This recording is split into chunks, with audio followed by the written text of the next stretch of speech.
Este es El Mundo del Derecho y el Derecho en el Mundo, un programa de análisis, comentarios y discusiones sobre temas de actualidad tratados desde una perspectiva jurídica.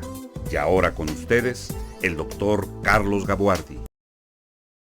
Bienvenidos a su programa El Mundo del Derecho y el Derecho en el Mundo. Quizá uno de los temas de mayor importancia para los juristas y debería, en mi opinión, también ser uno de los temas más importantes para los ciudadanos, es la cuestión del Estado de Derecho. México pretende y asume ser un Estado de Derecho. Agregaríamos un Estado constitucional que fortalece y encuadra el Estado de Derecho. Pero ¿hasta qué punto esta realidad responde a nuestra identidad?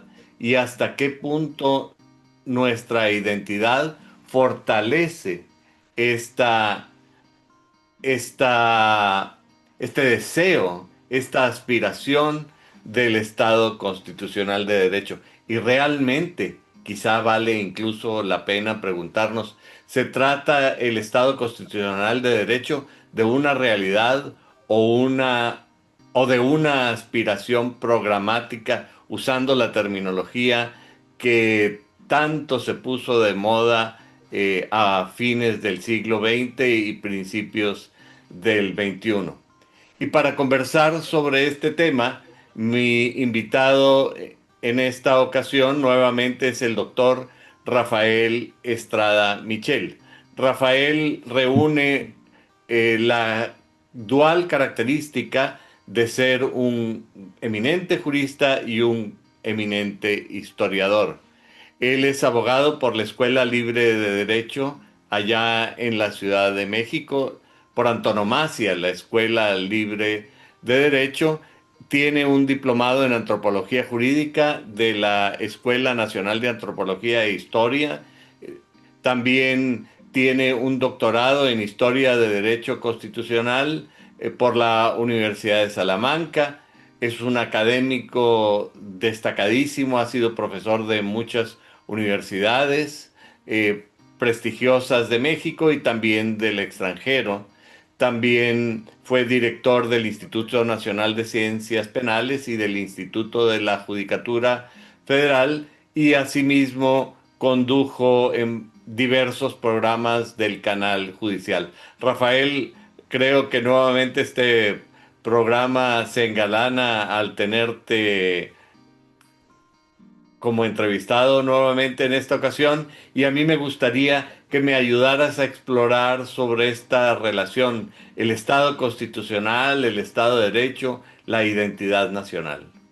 Al contrario, querido Carlos, el que se engalana soy yo y muy honrado de que me hayas invitado a compartir con tu auditorio y a decirte cosas que tú sabes mucho mejor que yo. O sea que me siento hasta cierto punto muy impresionado de poder comentar esto con un auténtico experto como tú lo eres en historia, en jurisdicción, en jurisprudencia, digamos, en sentido lato, como conocimiento de lo jurídico, que creo que son temas muy intrincados, muy complejos, a veces complicados, no siempre, pero sí nos ponemos ciertas taras en la mente para no tratarlos de manera honesta, genuina, pero también muy imbricados entre sí.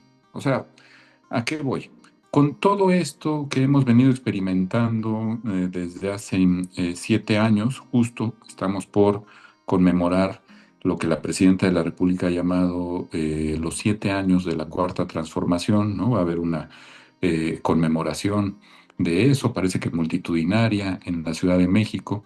Pero durante estos 7 años, una constante ha sido esta solicitud de disculpas al Reino de España por lo que se hizo hace 500 años en relación con las culturas mesoamericanas, con las culturas prehispánicas, precortesianas. Bueno, ya ha salido, es de público conocimiento el libro del anterior presidente, el presidente López Obrador, que se llama Grandeza Mexicana y que pues refiere desde un punto de vista mistificado cómo esa grandeza se asienta sobre todo en los orígenes prehispánicos de lo mexicano. Y uno tiene que reflexionar sobre estas cosas porque precisamente, y aquí es donde lo jurídico me parece que tiene una relevancia enorme, pues es mucho más sencillo legitimar a un régimen como se ha hecho prácticamente durante todo el siglo XX y lo que va del siglo XXI en nuestro país, con las excepciones pues, de los gobiernos de la transición que trataron de darle una legitimación distinta a lo político, pero es mucho más fácil legitimar el ejercicio del poder en una historia, en una narración más o menos mistificada, con una serie de arreglos no necesariamente historiográficos, que no tienen que ver con una genuina investigación, sino más bien con el trazado de una línea, hasta cierto punto artificiosa, que te dice, oye, nuestra legitimidad para gobernar viene lo dice el propio nombre del movimiento, viene de los tres grandes hitos de vida republicana en el país, es decir, de la independencia de la Nueva España, de su consolidación como un Estado laico con la Reforma y la gran generación liberal, de esos hombres que, una frase que le gustaba mucho al presidente López Obrador, parecían gigantes, la famosa frase de Guillermo Prieto, la Revolución Mexicana, su deriva no necesariamente constitucionalista, sino a veces convencionista, incluso muy simpatizante del villismo y del zapatismo, y ahora la cuarta transformación de la vida pública de México. Justificamos en ese México liberal, revolucionario, de una independencia supuestamente obtenida por las huestes del cura Hidalgo y no por el ejército trigarante a través de de ese pacto que finalmente unificó a los mexicanos en 1821, una línea de la historia, pues que es mucho más sencilla para legitimar la toma del poder y el mantenimiento en el poder político que la construcción efectiva de un régimen de libertades en la igualdad, en el igual reconocimiento de la dignidad de todos los habitantes del país, con una judicatura independiente, con una procuración de justicia que funcione, con un respeto irrestricto a los derechos fundamentales. Es decir, es mucho más fácil inventar un legado histórico artificioso que construir las instituciones de un Estado de Derecho. Y creo que detrás de ensayos muy lúcidos que se han dado en estos años, comenzábamos a platicar tú y yo y a planear este programa a partir de un pequeño ensayo muy bien trabado historiográficamente de la doctora Úrsula Camba, que escribió para Tirant lo Blanc, la editorial valenciano-mexicana, este librito que se llama, así muy shakespearianamente, disculparse o no, esa es la cuestión. Y cuando uno lee sus argumentos, no necesariamente jurídicos, aunque insisto, muy concatenados con lo jurídico, en el tema de las castas, en el tema de los usos, de las costumbres, de la generación de la Nueva España, de la propia justicia y de la Inquisición en la que ella es experta, pues uno se queda pensando, oye, es que le estamos pidiendo que se disculpe a un Estado que no existía hace 500 años, con un Estado que tampoco existía hace 500 años, por hechos que no cometió, por obvias razones, ninguno de los dos estados, y además hechos consistentes en ser hispánicos, en podernos entender tú, un servidor y 400 millones de personas más en la lengua castellana, en no haber logrado ser nunca, porque quizá no se pueda o no se pueda en un periodo tan corto de tiempo como es medio milenio, convertirnos en algo que sea posthispánico. El México prehispánico existió, eso es evidente. El México hispánico se consolidó, porque ni siquiera es que haya surgido, se consolidó con la caída de México Tenochtitlán en manos castellanas y extremeñas en 1521. Pero no se terminó en 1821. Es otra vez esa mistificación del acta de independencia, fechada, que no firmada, el 28 de septiembre de 1821. Esta mistificación, Carlos, de que la nación mexicana hace 300 años no ha tenido libre el uso de la voz y hoy sale de la opresión en que ha vivido, como si hubiera habido tal cosa como nación mexicana en época de Moctezuma, que hubiera sido callada a la caída de Cuauhtémoc y que en los tiempos iturbidistas recuperaba la voz. Mm, son absurdos, ¿no? Yo entiendo que todos los estados-nación viven de estos mitos, ¿no? Ahí está Francia, ahí está Israel, ahí están los Estados Unidos, ¿no? Como arquetipos de este tipo de mistificación. Venezuela, no solo la Venezuela bolivariana, sino Venezuela desde que obtuvo la independencia de la mano de Bolívar y de los padres fundadores, como Páez, o el mismo Piar, que fue alejado, ¿no? Eh, bueno, a ver, sí, se requiere un cierto punto de historia que podamos compartir todos, que tuviera una línea lógica de desenvolvimiento, aunque para ello se tuvieran que tomar algunas licencias literarias.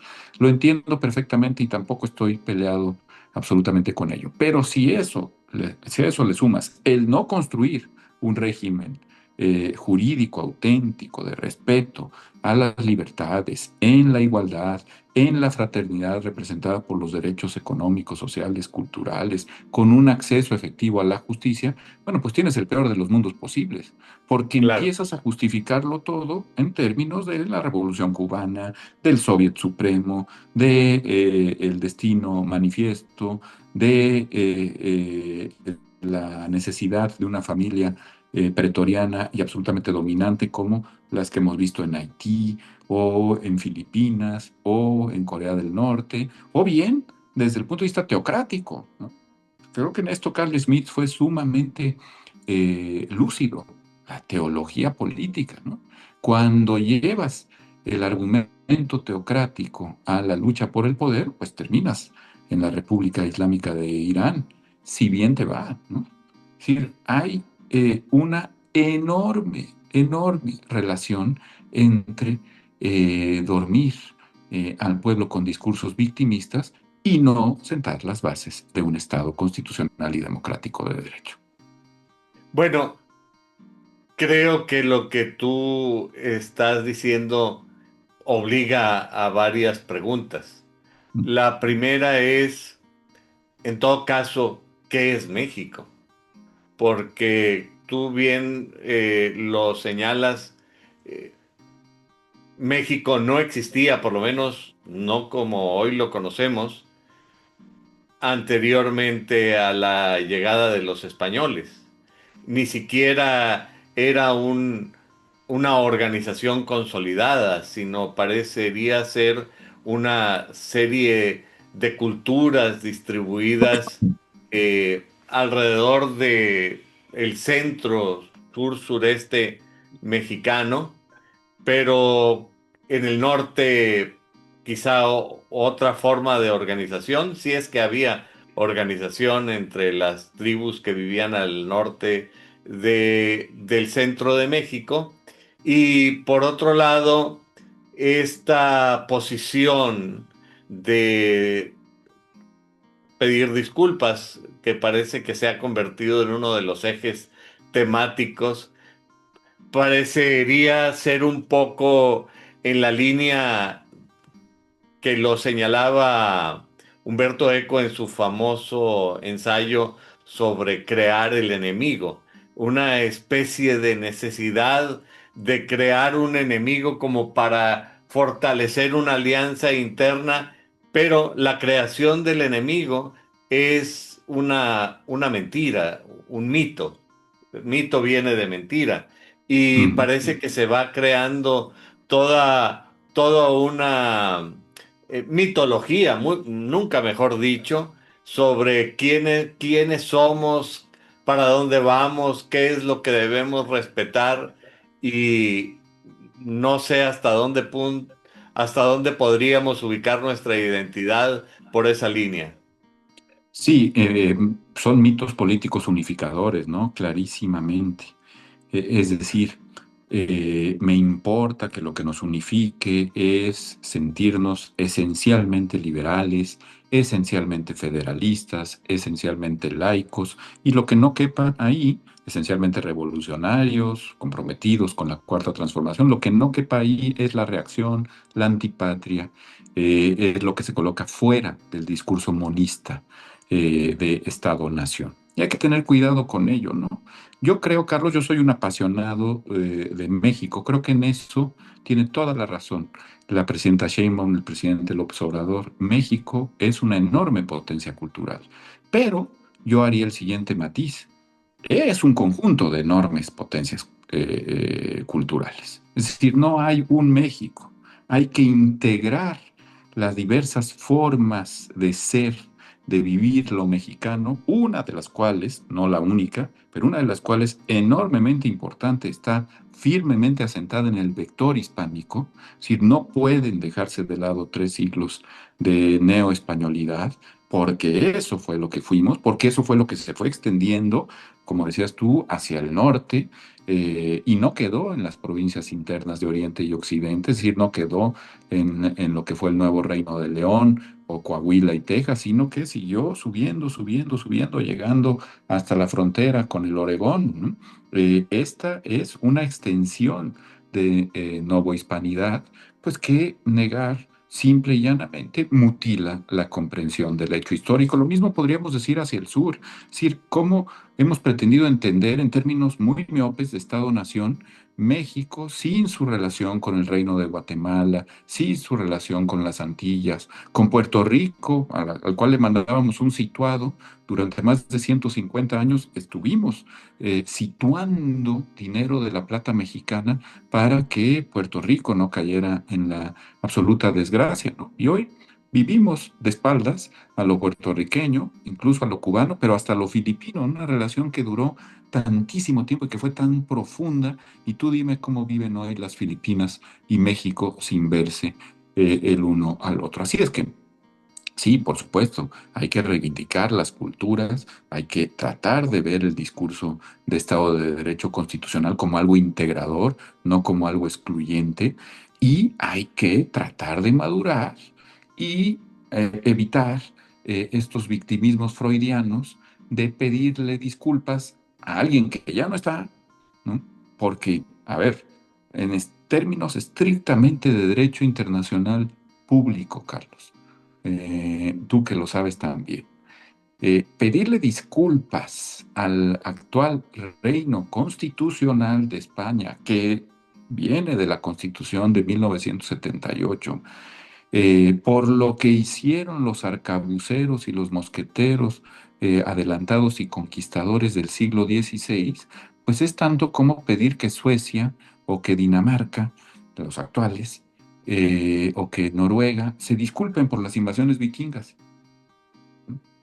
Es tanto, tanto como eso, ¿no? O incluso como pedirle a los habitantes de la Ciudad de México que se disculpen por las guerras floridas aztecas contra los tlaxcaltecas, contra los mixtecos, zapotecos. Exactamente lo mismo. No hay una causabiencia que vaya de la corona de Castilla, que incorporó estos reinos en pie de igualdad, como decía tu paisano Fray Servando Teresa de Mier, en pie de igualdad a la corona de Castilla fueron incorporados los reinos de Indias. Esta es la constitución histórica de las Américas, decía el padre Mier en el libro fabuloso, por todos conceptos, fabuloso por fabulosamente bien escrito y fabuloso también por la cantidad de fábulas en la que se basa, ¿no? Decía el padre Mier en el libro 14 de la historia de la Revolución de Nueva España, antiguamente Anáhuac. La constitución auténtica de las Américas es esa: reinos y provincias incorporados en pie de igualdad a la corona de Castilla. Bueno, pues entre la corona de Castilla y el actual reino constitucional de España ha habido una consolidación de coronas en la única corona española a partir de los decretos de Nueva Planta que siguieron a la Guerra de Sucesión Española a principios del siglo XVIII. Luego ha habido la mutilación de toda la monarquía, prácticamente de toda su parte americana, asiática e incluso africana. Y ha habido dos repúblicas en el medio. Y ha habido dictaduras. En fin, ¿a quién le estás pidiendo que se disculpe? Tan causavientes de la corona de Castilla son los actuales españoles, como los bolivianos, como los ecuatorianos, como los filipinos, como los argentinos y como nosotros. Es decir, son estados, incluida la actual España, que vienen de la desmembración y de la pulverización de la monarquía española. Un fenómeno ya claramente apreciable a principios del siglo XIX y que se va a consolidar en la América continental hasta la batalla de Ayacucho, 1824, y en la América antillana, pues hasta la pérdida de 1898. En fin, no hay a quien solicitarle que se disculpe, pero tampoco somos nosotros quienes debemos pedir disculpas. ¿Eh? Los pueblos, las comunidades indígenas que se sientan agraviadas podrían pedirle a los causavientes de la corona de Castilla, es decir, en este territorio, al Estado mexicano, no solo que se disculpe, sino que ponga, como hizo el Ejército Zapatista de Liberación Nacional, que ponga en vigencia lo que a ellos les convenía, que curiosamente no son sus arcanos y antiquísimos usos y costumbres como, o sistemas normativos, como ahora les llamamos. No, lo que muy claramente reivindican estos grupos son las leyes de India, el proteccionismo de la legislación indiana, la recopilación de las leyes de los reinos de Indias, que es preconstitucional, es del año 1680. ¿Queremos ese trámite de palingenesia? Eso sería lo serio de discutir y no pedirle disculpas a fantasmas a partir de una fantasmagórica idea de un Estado-nación que desde luego no es eso porque no puede ser excluyente, Carlos, como muy bien lo señalabas. Todos los vectores, incluyendo el de los afrodescendientes, tienen que ponerse y por supuesto de los migrantes del siglo XIX, los migrantes del siglo XX a nuestro país, todos tienen que ponerse en juego para lograr una idea integradora de lo mexicano. Fuera de eso, está siendo tan excluyente y tan absurdo como aquellos que creían en épocas también esencialistas, nada más que del otro lado, que no había más México que una nueva España, y que una hispanidad no renovada, sino trasterrada, traspolada a la América del Norte. No, esto no es así. O somos todos, o en realidad no estamos siendo nadie. Y me temo que la mitología, como muy bien la llamabas, esta mitología histórico-jurídica de la modernidad mexicana, para hablar parafraseando a Paolo Grossi, no es otra cosa más que esa exclusión, que es sumamente perniciosa porque se traduce en mantenernos en el infantilismo de culpar de todo, y por su orden, al padre, una cosa muy freudiana, ¿verdad? Levantar tótems, otra vez Freud, y Fromm y Jung, ¿no? Levantar un tótem, ¿para qué efectos? Pues el tótem, el héroe de las esencias nacionales que nos protege contra nuestra propia impericia, nuestra propia incapacidad de generarnos un estado de libertades, un estado constitucional. Por último, bueno, si vamos a pedir disculpas, por lo menos que se le exijan disculpas a lo que todavía existe. ¿A qué me refiero? Donde sí tienes un agravio histórico es en el despojo de 1847-48. Y los Estados Unidos, que suscribieron el Tratado de Guadalupe Hidalgo, el comisionado Trist era comisionado del mismo gobierno de los Estados Unidos que sigue en planta, en un país que sigue existiendo. El señor Trump es causaviente del señor Polk. Y ahí sí, ni con el pétalo de una tímida exigencia de disculpa los tocamos, ¿no? Bueno, eso te da idea de la poca seriedad de la petición, ¿no? Dice el dicho popular que no hay borracho que coma lumbre. Es Claro, por decir, supuesto. Ujú. tratamos de buscar un enemigo con el que sí nos podemos pelear y que esté bastante lejos como para que no nos pueda golpear, pero tratamos de no ganarnos un enemigo o inventar un enemigo que sí de veras nos pueda perjudicar. Pero esta actitud a la que tú te refieres eh, parece que tiene varias características. Por un lado, parece guiada ideológicamente en fabricaciones no consistentes con la realidad, eh, por no decir fabricaciones mentirosas. Por otro lado, es excluyente, como tú lo indicas con toda claridad, pero además me parece que es negacionista y negacionista de nuestra propia identidad, porque aunque para efectos de estudio podamos dividir la historia en el periodo prehispánico, en la Nueva España y en el México independiente, en realidad parecería que necesariamente hay un vínculo histórico entre los tres y me parece que hoy en día no estamos entendiendo ni se quiere entender qué es lo que somos. Y me parece que la identidad eh, nacional de alguna manera está vinculada con la identidad y la fortaleza jurídica. ¿Qué piensas sobre esto? Creo que tienes toda la razón. Y en el libro de Úrsula Camba, en el libro de Tomás Pérez Bejo, en fin, en otros muchos libros, queda clarísimo. No, mira, el problema de la historia oficial, como decía Ibargüengoitia, siempre lúcido Ibargüengoitia, el problema de la historia oficial es que no pretende explicar el pasado, sino justificar el presente, Carlos. Entonces, cuando te dicen, oye, pues hay represión de estudiantes o hay guerra sucia en los setentas, ¿no? Hay asesinatos de opositores políticos, hay violaciones sistemáticas de derechos humanos. Es que así nos hizo España, ¿no? Hay corrupción. Pues sí, nada más que hace 500 años que llegaron los españoles, ya era para que se te fuera quitando lo corrupto, ¿no? Quieres justificar un presente cuando es obviamente injustificable.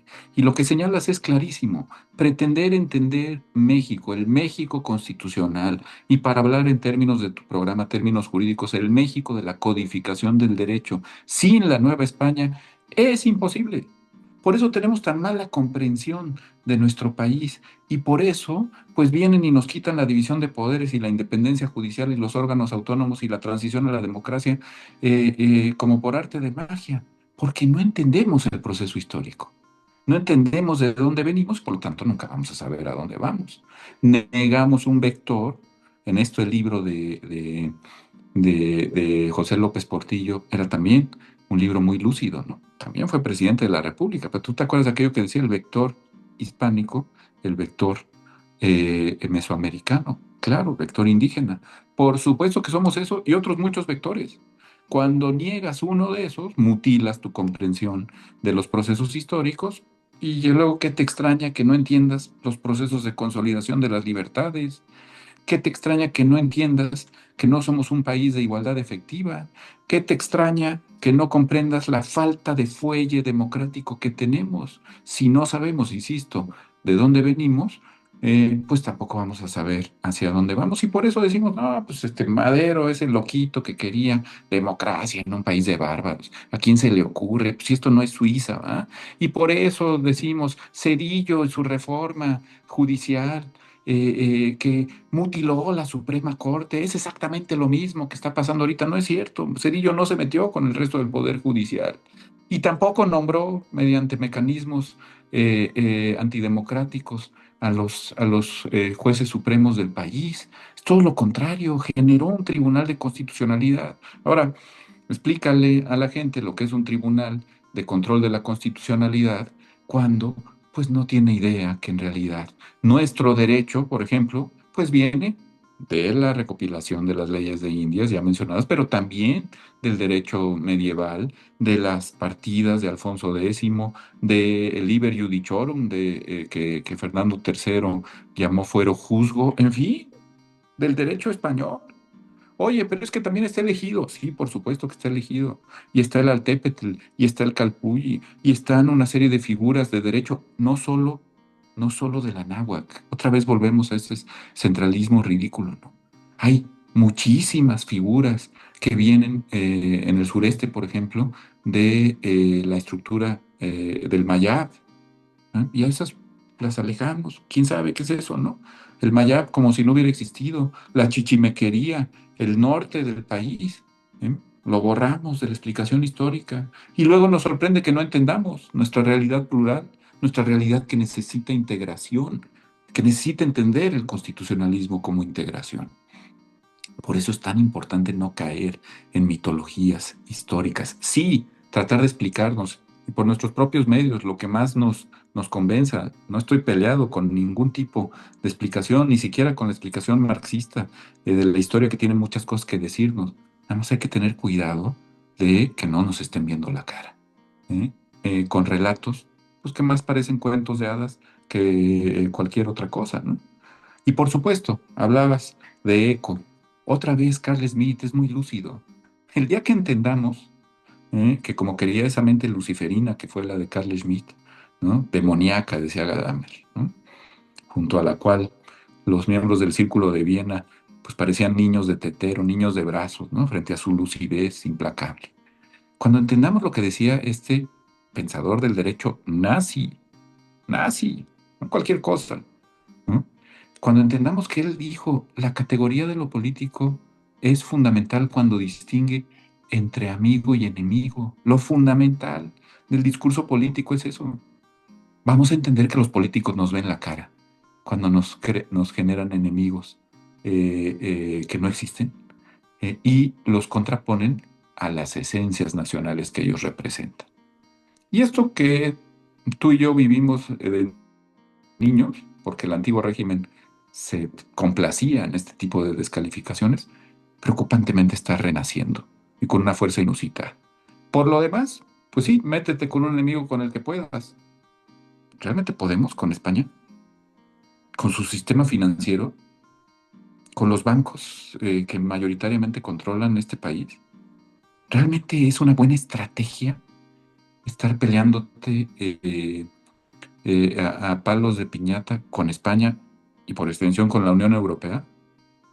Es el tercer o Parece que cuarto querías socio no comercial de entender México, ¿eh? eso, que España es la puerta de entrada a la Unión Europea y también una forma de, de atemperar nuestra fuerte relación de dependencia con los Estados Unidos.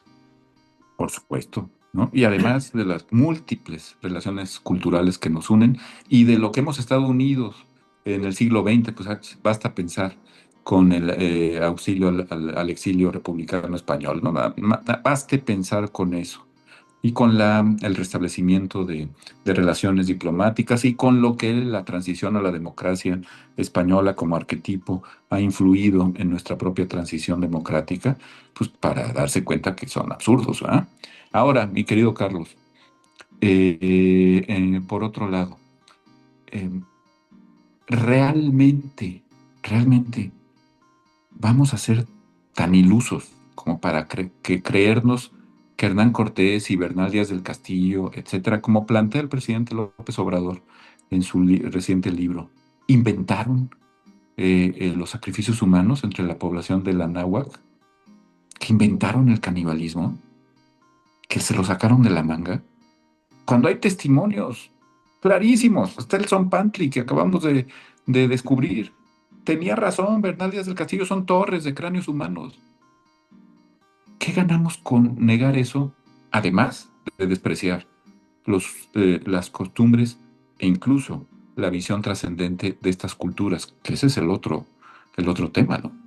Al mistificarlas, al engañarnos con un discurso que no se corresponde con su desarrollo cultural, estamos violentando su derecho a la memoria y estamos despreciando sus creencias religiosas. Nos estamos metiendo con cosas que para ellos eran sagradas. Los sacrificios humanos eran eso, sagrados. Que no nos gusten desde la perspectiva occidental, que por lo visto comparten estos señores que odian a Occidente, bueno, pues es otra historia, pero pues en el fondo desprecias lo indígena. Te parece muy mal. ¿Mm? Es muy interesante cómo tú, eh, anclándote en el pensamiento de Marx, señalas y leo literalmente nuestra imaginación meridional se inflama a la primera provocación, pecados son de España. y no del tiempo.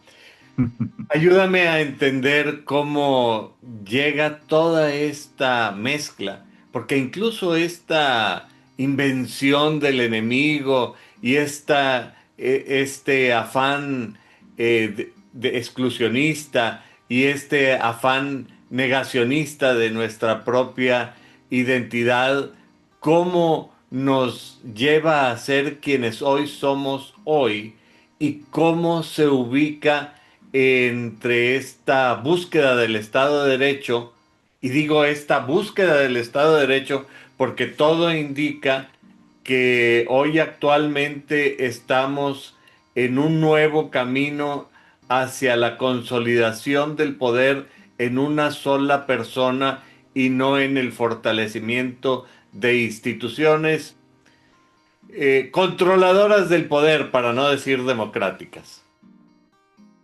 Sí, Carlos. A ver, Marx lo que sostenía, Marx era un profundo creyente en la diatriba y en la leyenda negra contra lo español, contra lo católico, contra lo moruno, y particularmente tiene reflexiones sobre la revolución en España y las revoluciones de independencia en América, en concreto contra Simón Bolívar, que son tremendas, ¿eh? O sea, no nos baja de incivilizados, de explotadores de indígenas, en fin, todo esto que es apreciable en Kant, en Hegel, en la gran tradición germánica de pensamiento, ¿no? La famosa disputa del Nuevo Mundo que estudió Antonello Gervi, que pues claramente nos despreciaba, como se nos sigue despreciando mucho, quizá no desde el mundo germánico ya, pero sí desde el mundo anglosajón con toda claridad. Bueno, entonces, ¿qué decía Marx?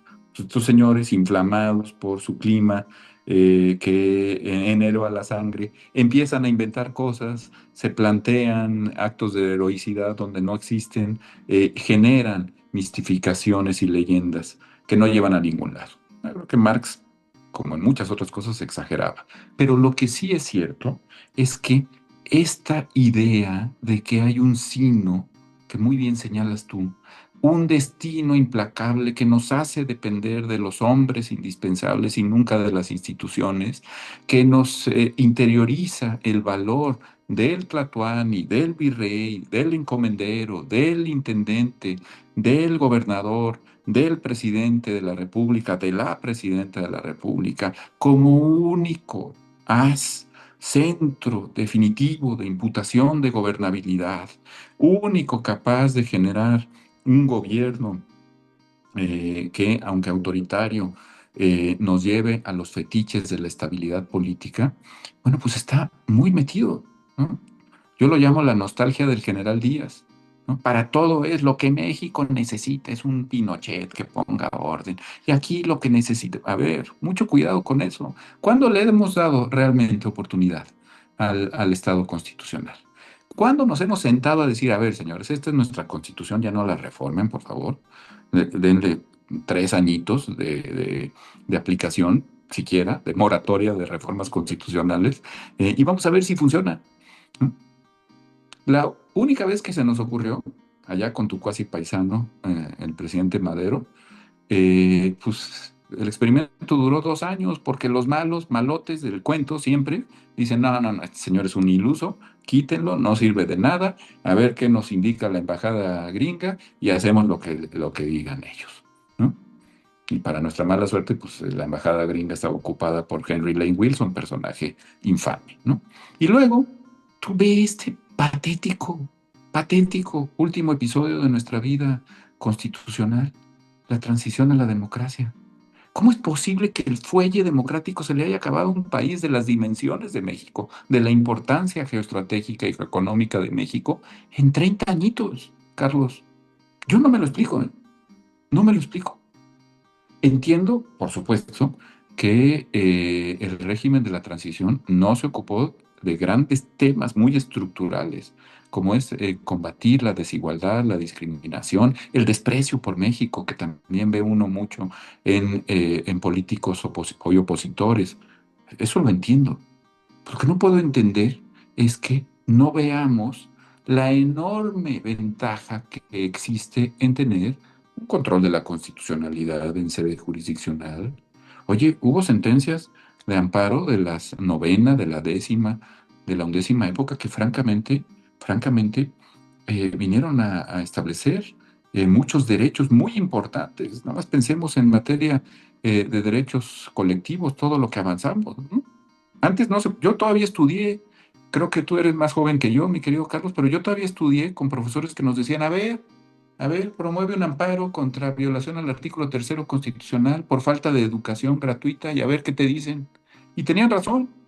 Los tribunales te decían, los tribunales en época del antiguo autoritarismo te decían, no, no, no, pues eso no puede ser justiciable, ¿no? No hay un agravio personal y directo. Ya volvimos con la reforma a la ley de amparo a eso, a ese periodo, cuando pues hubo precedentes jurisdiccionales muy importantes para asegurar la tutela judicial efectiva, el acceso a la educación, el acceso a la salud, etcétera, etcétera. Bueno, ¿cómo es posible que no veamos las ventajas de tener equilibrio de poderes, una división de poderes que funcione, un federalismo que realmente sea tal y no una simulación como la que denunció otra vez tu paisano, el padre Mier?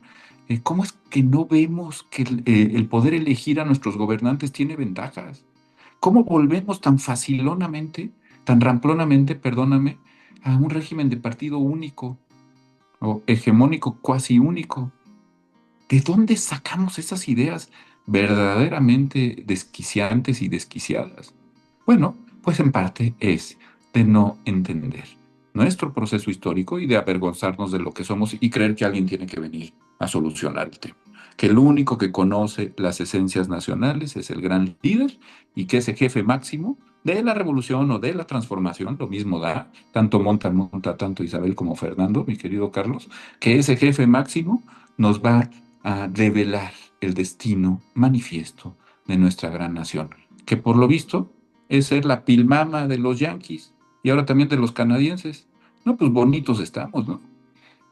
Es ridículo, Un- perdóname, pero es ridículo. Y por cierto, no es un tema de clases sociales, ¿eh?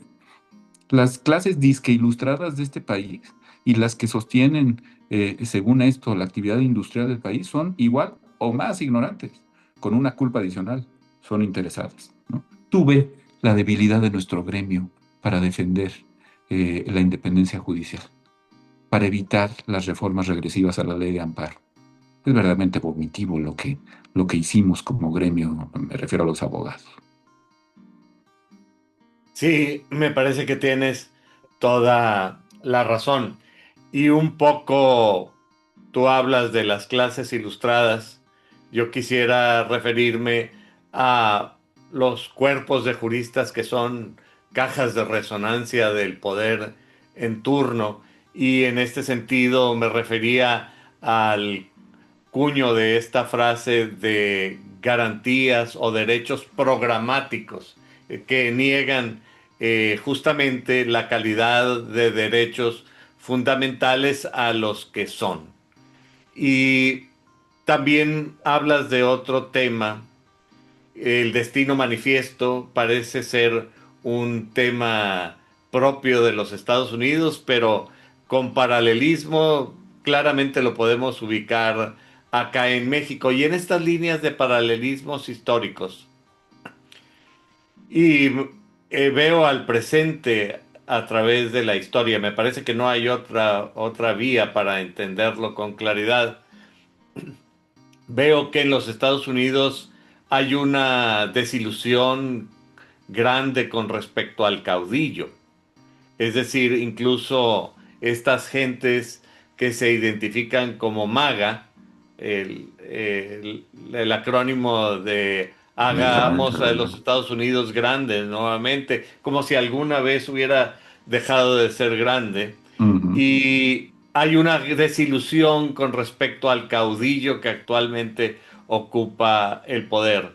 Y yo me pregunto si también empieza a haber una desilusión con respecto al caudillo que ha guiado esta cuarta transformación, así llamada cuarta transformación, porque parecería que hay quienes dicen que fue la quinta transformación, no en un sentido muy positivo, pero sí ha transformado el país de un país que tenía claros límites para el ejercicio irrestricto del poder a un país que concentra el poder, pero ni siquiera en el presidente de la República o en la presidenta de la República. Estamos viendo también esos signos de desilusión entre las bases que llevaron a López Obrador hacia la presidencia y su movimiento, o realmente estamos fortaleciendo esta idea.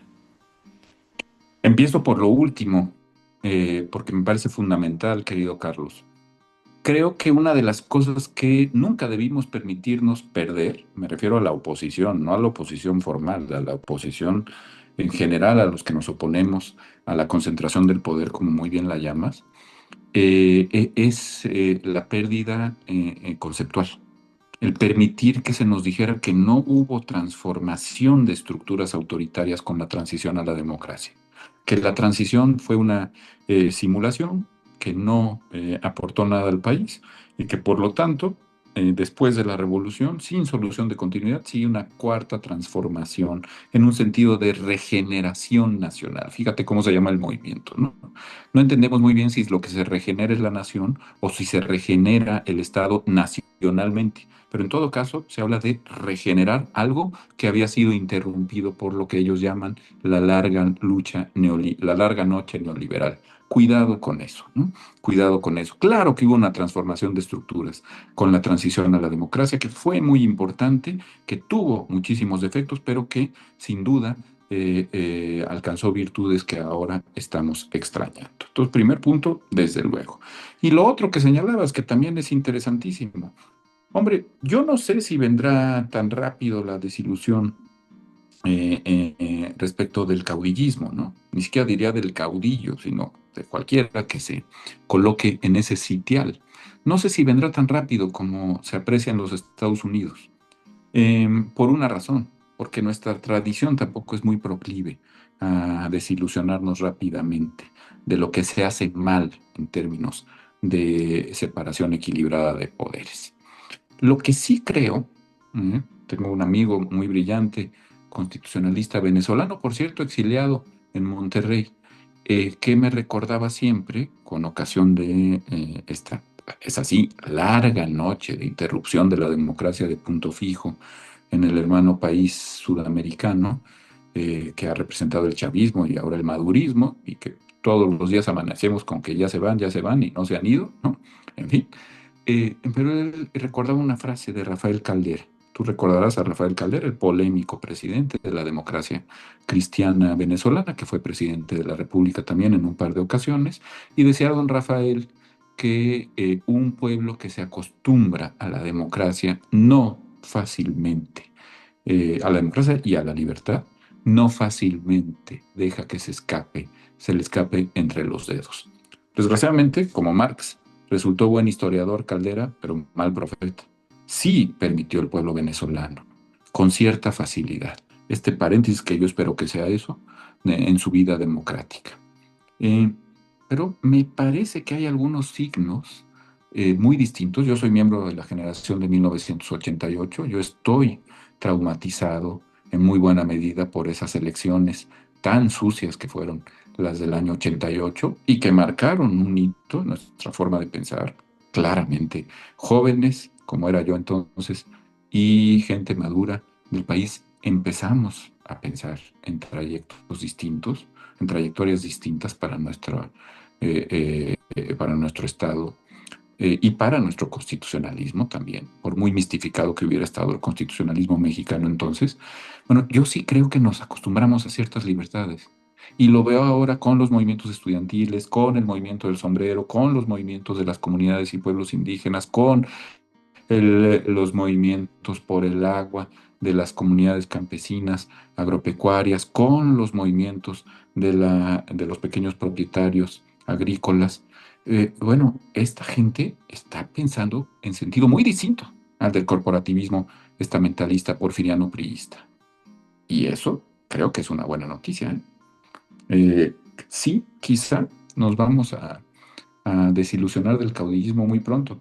Todo el mundo dice que cuando se acabe el dinero, Pues sí, también es cierto que es un tema de tener capacidad para financiar un régimen autoritario. Y este, por lo visto, esta capacidad se está acabando rápidamente. Se está acabando rápidamente y sí, efectivamente, hay muchos movimientos que están surgiendo entre el descontento. Y es curioso, pero en uno de estos últimos movimientos de protesta, el de los jóvenes estudiantes, cuando atacaron el Palacio Nacional, la, la respuesta del Palacio Nacional es que son gente motivada por la derecha. Explícame eso.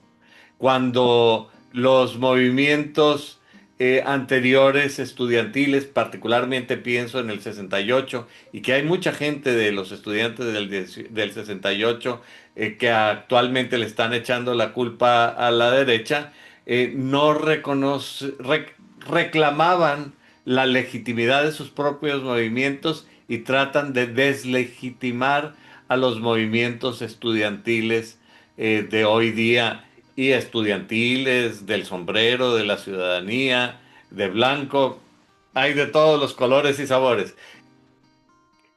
Ayúdame a interpretar toda esta realidad del presente y todos estas cuestiones de la historia, que no del pasado, y yo quisiera que me ayudaras a proyectarlo hacia el porvenir.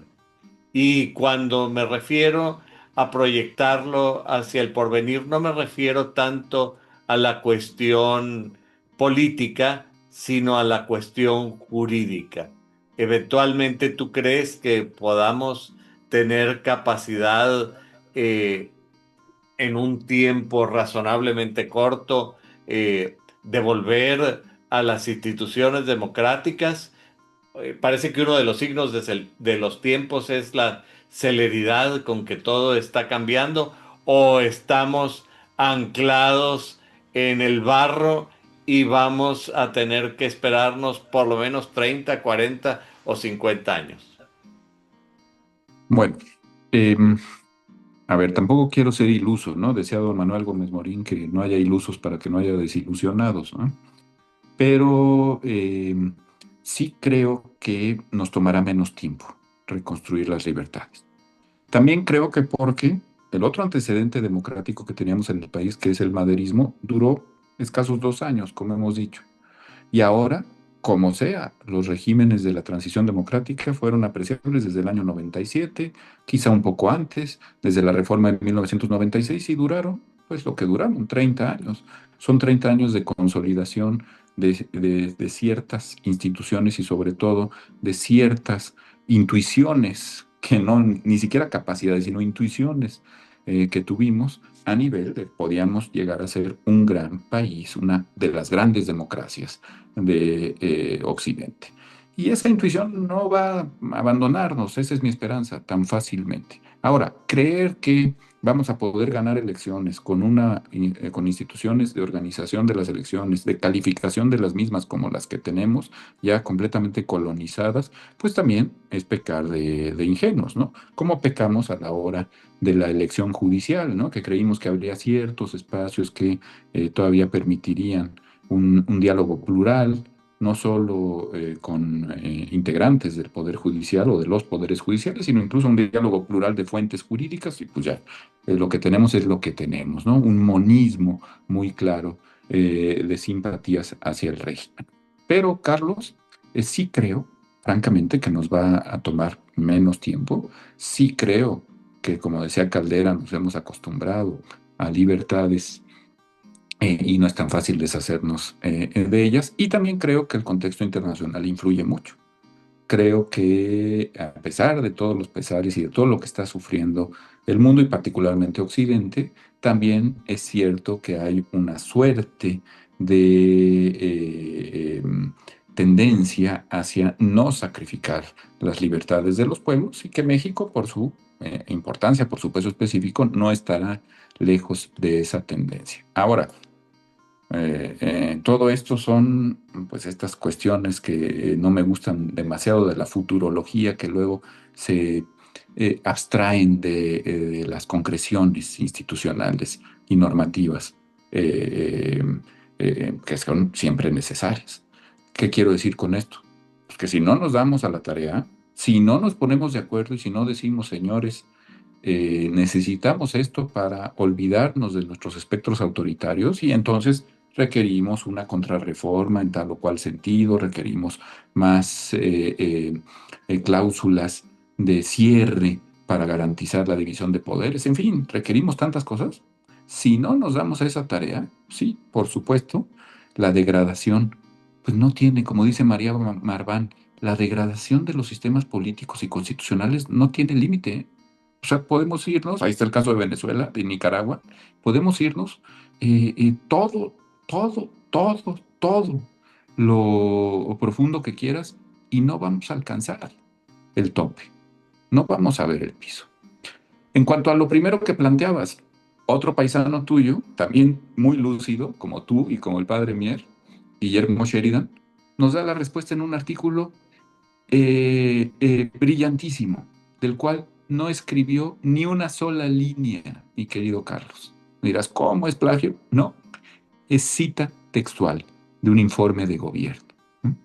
Echarle la culpa a las fuerzas de la derecha o de la izquierda radical y comunista internacional es el expediente de todos los regímenes autoritarios que hemos sufrido.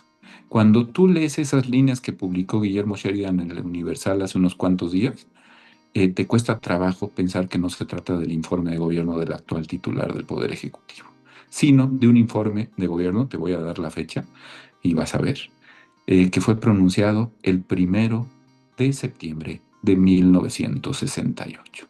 ¿No? Aquel celebérrimo informe en que el presidente Díaz Ordaz pronunció su frase, una de sus frases arquetípicas. Hemos sido tolerantes hasta excesos criticados, pero todo tiene un límite. No vamos a permitir, en otras palabras, que nos quiten de aquí fuerzas que descalificamos con base en una historia desvirtuada, en una mitología histórico-política. Fíjate, nada nuevo bajo el sol, dice el Eclesiastés, ¿no? El Eclesiastés, por eso es uno de los libros de la sabiduría. Sí, señor. Parece que la sabiduría de los siglos se consagran en en estos libros. Yo quisiera hacerte dos preguntas. Una, con todos estos movimientos que tú estás señalando, ¿alcanzas a ver una especie de despertar de la conciencia ciudadana en México? Y cuando hablo en México, hablo del México geográfico y político actual. Y la segunda, tú estuviste muy cerca al movimiento de la generación del 24 por razones casi te diría hasta familiares. Y Paterno-filiales. exactamente.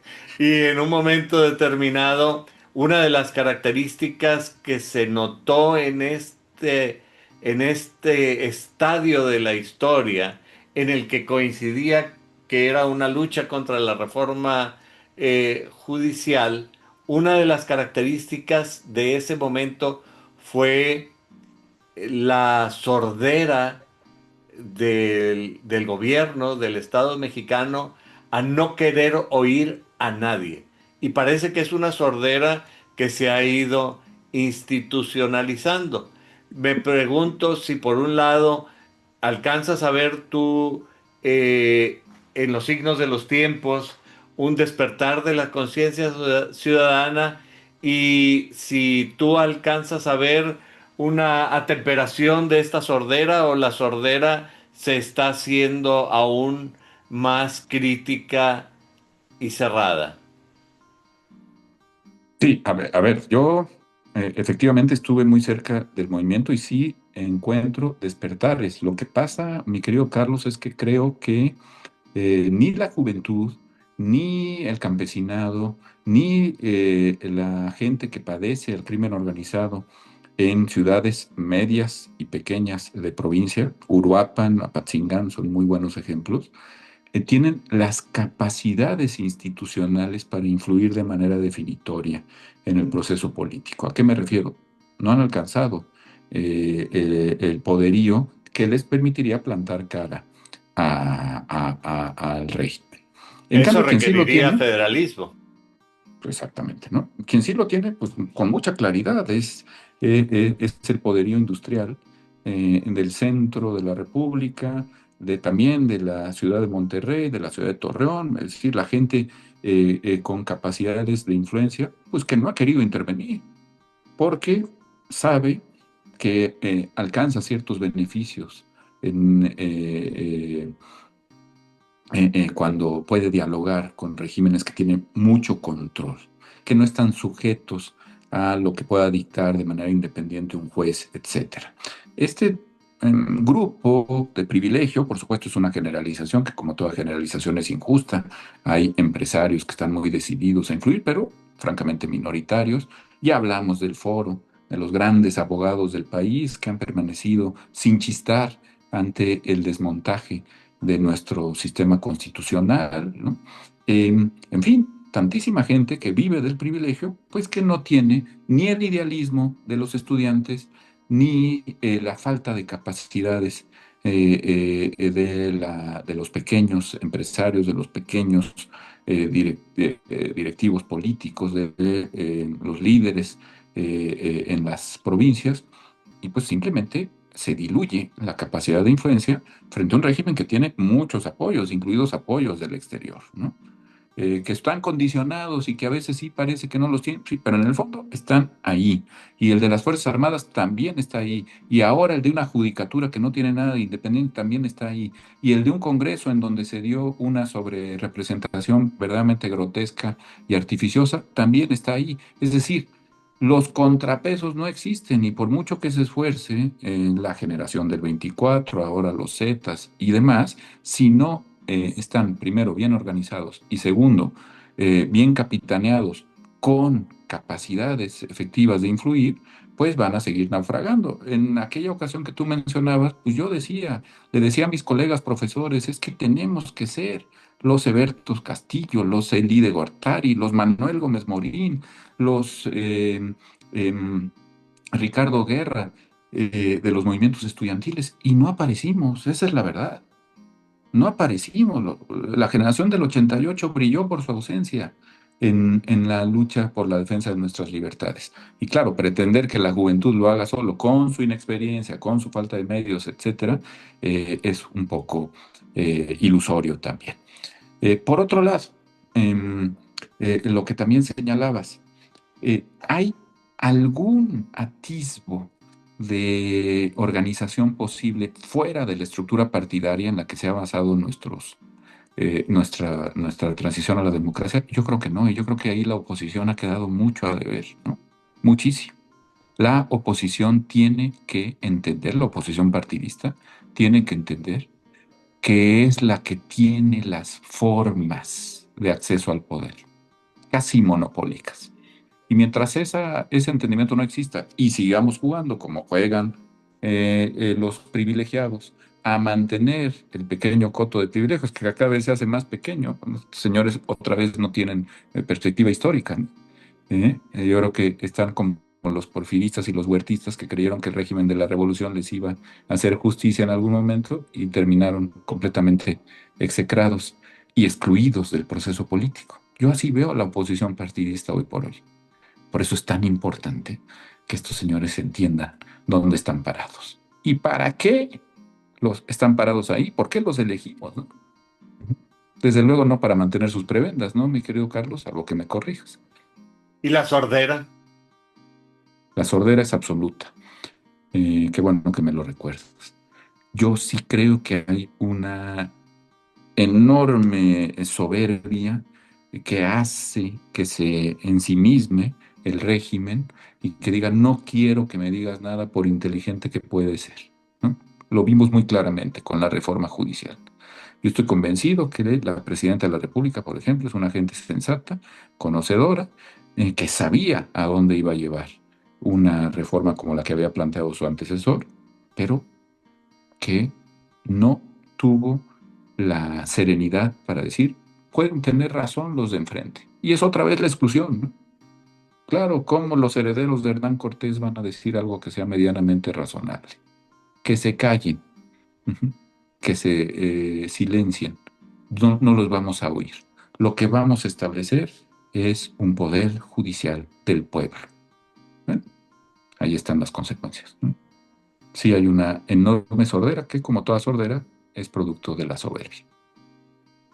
Y a eso podríamos agregar la descalificación constante de todo lo que no está conmigo. Concretamente pienso en lo que dijo Fernández Noroña de la esposa del alcalde asesinado en Uruapan, que dijo, esta mujer es una líder fascista, que es realmente, parecería que el mismo discurso que le dijeron a ellos y a los movimientos disidentes que ellos representaban. Pero sobre esto podríamos platicar horas y horas sin terminar, pero al vernos en la necesidad de concluir nuestra sesión del día de hoy, yo quisiera pedirte que antes de cerrar el programa tú pudieras dirigir un mensaje claro, contundente, significativo y quizá podría agregar lleno de esperanza eh, para el público que semana a semana nos hace el favor de acompañarnos en este programa. Te lo agradezco muchísimo y por supuesto podríamos estar horas y horas hablando con una gente de tus capacidades, de tu talento, de tu bonomía y tu generosidad, mi querido Carlos.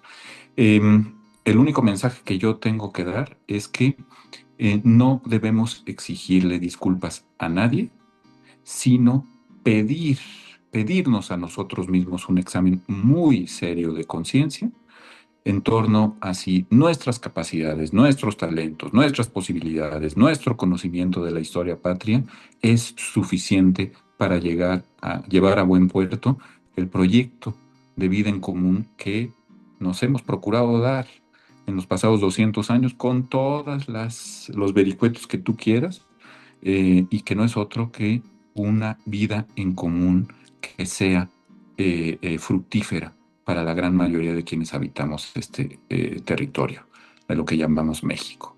Es decir, si somos capaces de recuperar la idea del México próspero, en justicia, en igualdad, en libertades, o si vamos a permitir que otros nos impongan su propia idea de México.